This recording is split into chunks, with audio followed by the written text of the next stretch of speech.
Yung mundo pong ating ginawa sa pamamagitan ng hindi nakikita, sa pamamagitan po ng salita. At ito yon, yung ating reference. Genesis 1:3, 1:14, 1:20. Yan yan. At pinatunayan pa ng Hebrew 11:3, nagsabi dito, sa pananampalataya na tatalastas natin na ang sanglibutan ay natatag sa pamamagitan ng salita. Pansin niyo po yung sinabi? Ang sanglibutan po, itong mundo ito, yung universe, ginawa sa pamamagitan ng salita. Na ano pat ang nakikita ay hindi ginawa sa mga bagay na nakikita. Dahil ginawa nga po yan sa salita. Pasok tayo doon sa panimula ng ating Panginoon Kristo dahil mainit na usapin ito ng nakaraang buwan. Na ang sabi nila, December 25 daw ang kapanganakan ng ating Panginoon Kristo para hindi lang maligaw yung marami. Dahil bilang mga Kristiyano, bilang isang alagad, dapat alam natin na talagang hindi pinanganak ang ating Panginoon Kristo ng December 25. At hindi natin nagdiribang yung Pasko dahil pagsamba ito sa Diyos-Diyosan. Ang panimula ng kapanganakan ng ating Panginoon Kristo ay nasa Matthew 1:18. Kung meron po kayong Biblia ay sana samahan niyo po ako sa aking pagbabasa. Iba po ko sa talata, wala po rito. 1:18 ng Matthew. Ang sabi po ay ganito, ang pagkapanganak nga kay Jesucristo ay ganito, nang si Maria na kaniyang ina ay mag-aasawa kay Jose, bago sila magsama, ay nasumpungang siya ay nagdadalang tao sa pamamagitan ng Espiritu Santo. So, hindi pa nag-aasawa si Jose at saka si Maria, nagdadalang tao na itong si Maria. So, paano nangyari yun? Na walang sexual intercourse, nabuntis itong si Maria. Dahil, birhen po siya eh. Ang marami po kasing nagsasabi dito na paano mabubuntis ngayon sa dalaga kung hindi naman nagalaw. So, walang imposible po sa Diyos eh. Walang imposible sa Kanya. Tingnan niyo po yung araw. Hanggang ngayon, laging hinahalimbawa ng mga nakarang preacher yan. Yung araw na nilikha niya, hanggang ngayon, hindi nagbabago yung kanyang sinag o yung init niya. Hanggang ngayon naraya. Ganon ka makapangyarihan yung Diyos. Sasabi niya pala, nagkagayon. Gaya nga ng pinutusan natin kanina. Dahil sa sabi niya, nagkagayon. How much more ito lang?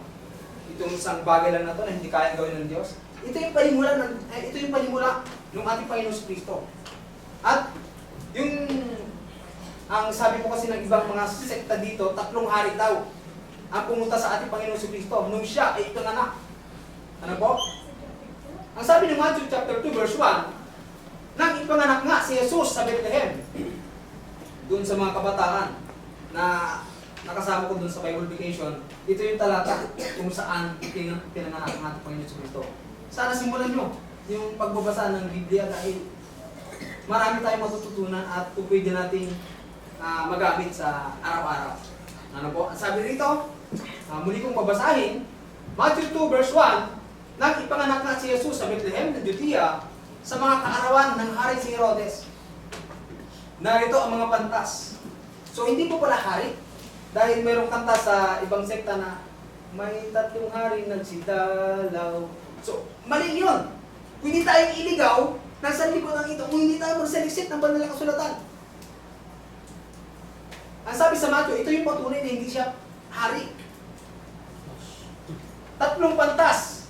At ang mga pantas na lalaki ay nagsidating sa Jerusalem mula sa silanganan na nagsisipagsabi sa verse 2, saan naroon ipinanganak ang hari ng mga Hudyo? Sapagkat aming nakita ang kanyang victory sa silanganan at naparito kami upang siya sambahin. Sabi ni nung 3 pantas. Ang sabi sa 11, at nagsipasok sila sa bahay at nakakita nila ang sanggol na kasama ang kanyang inang si Maria. So ito yon, yung panimula ng ating Panginoon Kristo. Na nangagpatira pa sila na nagsisamba sa kaniya at pagkabukas nila ng kanilang mga kayamanan, inihandog nila sa kaniya ang mga alay na ginto, pilak at mira. So yan yung pangyayari na atin pong magiging reference na para hindi tayo madaya ng sanlibutan ito. Kung ano lang ang sasabihin ng iba o ng sanlibutan ito ay kukunin na natin informasyon. Ang guide po natin habang tayo po ay nabubuhay sa mundong ito po ay itong Biblia. Ito yung ating pinaka-guide habang tayo po ay nabubuhay dito sa mundo. So, nagsimula na mangaral ang ating Panginoon Kristo. Nung siya ay pinanganak, nagsimula siya mangaral. So, dahil dumating ang ating Panginoon Kristo, 33 AD, approximate po yan, nangaral siya mula rito hanggang siya po ay mamatay po rito dahil sa kanyang kapapangaral. Ang sabi niya rito sa 4:17, mula noon ay nagpasimulang mangaral si Jesus. Ano yung ipinangangaral niya? Ano po? At magsabi, magsisi kayo sapagkat malapit na ang kaharian ng langit. So, sinasabi ng ating Panginoong Jesucristo, patungkol pa rin ito sa kaligtasan. Dahil nung ipadala ng Ama upang tubusin tayo sa ating mga pagkakasala, nung siya ay nangangaral dito sa lupa, ang sabi niya, magsisi kayo. Patungkol pa rin sa kaligtasan ang kanyang sinasabi. Ang sabi niyo, magsisi kayo dahil yung requirements para po maligtas, pakikinig, tapos panampalataya, at magsisi, magpabautismo. Yan yung isa sa guidelines o requirements para tayo ay maligtas. Kailangan natin sumampalataya, mabautismuhan, maligtas. Yan po yun. At magsisi po tayo. Itinuturo ng ating Panginoon Kristo yung magsisisi. Patungkol pa rin ito sa kaligtasan. Dahil sabi niya sa Matthew chapter 28, ito lang naman yung layunin niya, kaya siya nangangaral para maligtas yung lahat ng mga tao. Ang sabi dito sa chapter 28, 19 to 20, dahil dito, magsigyaan nga kayo at gawin ninyong mga alagad ang lahat ng mga bansa. So patuloy siya nangangaral. Pinuntahan niya yung kanyang mga alagad na sinasabi niya. Mag-ano tayo, gawin ninyong alagad ang lahat ng bansa. Sila inyong bautismuhan sa pangalan ng Ama at ng Anak at ng Espiritu Santo. Ituro ninyo sa kanila na kanilang ganapin ang mga bagay na inuutos ko sa inyo. Ang sabi dito, ako'y sumasa inyong palagi hanggang sa katapusan ng sanlibutan. So, ang ating Panginoon Jesucristo, nung siya po ay nangangaral dito sa lupa, wala siyang ibang hinangad kundi maligtas at maaralan ng lahat ng tao. Yan yung trabaho ng mga alagad. Yan yung trabaho natin. Na i-share yung salita ng Diyos. Sana isa yan. Sa simulan po natin. Na ipangaral, ibahagi. Simulan natin ibahagi ang salita ng Diyos. Sa ating mga katrabaho, sa ating mga classmates. Simulan natin. Yun po yung dapat na magandang panimulan ngayong taon na ito.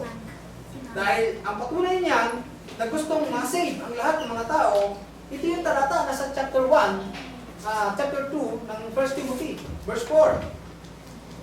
Ang sabi po ganito, na siyang may ibig na ang lahat ng mga tao ay maligtas at makaalam ng katotohanan. Sabi po ng Diyos yan, anong dapat gawin ng tao? Dapat malaman yung katotohanan. Anong katotohanan yun? John 17 verse 17, ang pagkabanalin mo sila sa katotohanan, sapagat ang salita may katotohanan. Yung Biblia, dapat malaman natin ito. Upang tayo po ay magkaroon ng buhay na walang hanggan. Yun lang naman. Yung ating tinakamit. Yan lang naman ang ating gustong mitiin, ang minimitin ng bawat isa sa atin, na maligtas dahil dito, gaya lang po lagi ko sinasabi, sa mundo pong ito, ilang taon lang tayo mamalagi dito. Mahaba na yung 100 years na pamamalagi natin dito. Pinakamahaba na yun. Ugod-ugod ka na nun. Kung nasa 100, umabot ka ng 100 years. So 100 years old. Ang pinakatahanan ng tao ay it's either impyerno or langit. Pero meron tayong mga guidelines, meron tayong mga tinatawag na pamantayan para mapunta tayo sa tinatawag na langit. Tuloy yung pangangaral ng ating Panginoon Kristo at napunta siya doon sa chapter 22 sa lugar ng mga Sadusyo. Ang sabi po sa chapter 22 verse 16, ang sabi po ay ganito,